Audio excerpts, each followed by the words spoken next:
Shalom Uvracha, Chapetzim Bachaim, Yom Hey.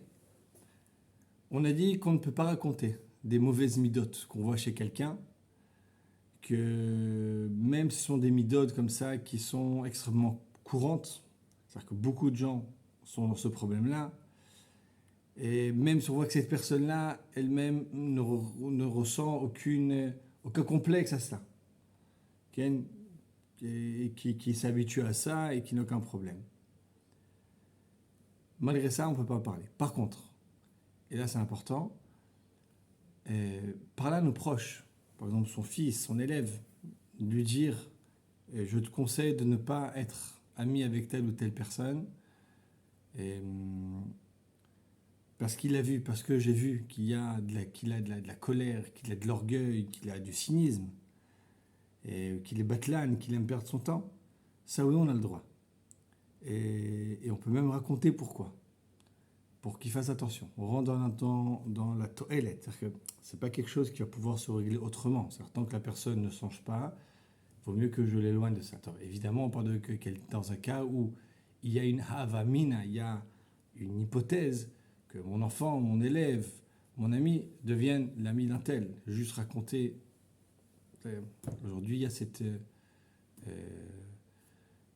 phénomène-là qu'on appelle le shaming. On raconte à tout le monde ce qu'une personne a fait. C'est évident que si quelqu'un se comporte de façon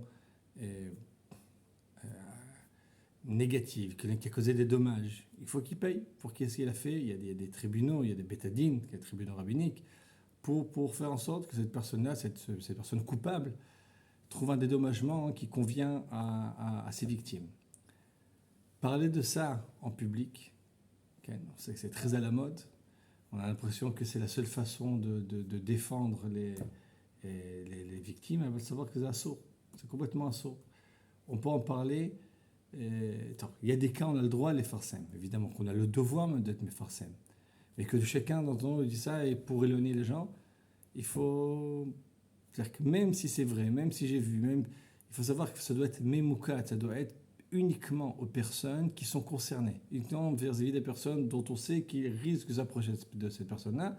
Je peux aller les voir, leur dire non, je ne te conseille pas, cette personne-là elle est problématique. Et là c'est une mitzvah de le faire.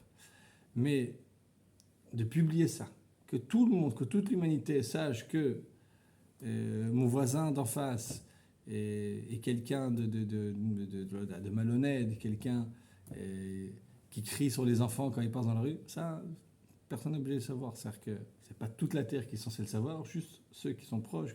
Donc, lorsqu'on veut préserver nos enfants, nos élèves, nos proches, nos amis, de se lier à quelqu'un de négatif, on peut et on a la mitzvah de les prévenir. Mais que ça ne devienne pas quelque chose qui est pour absolument le domaine public. Shalom, shalom.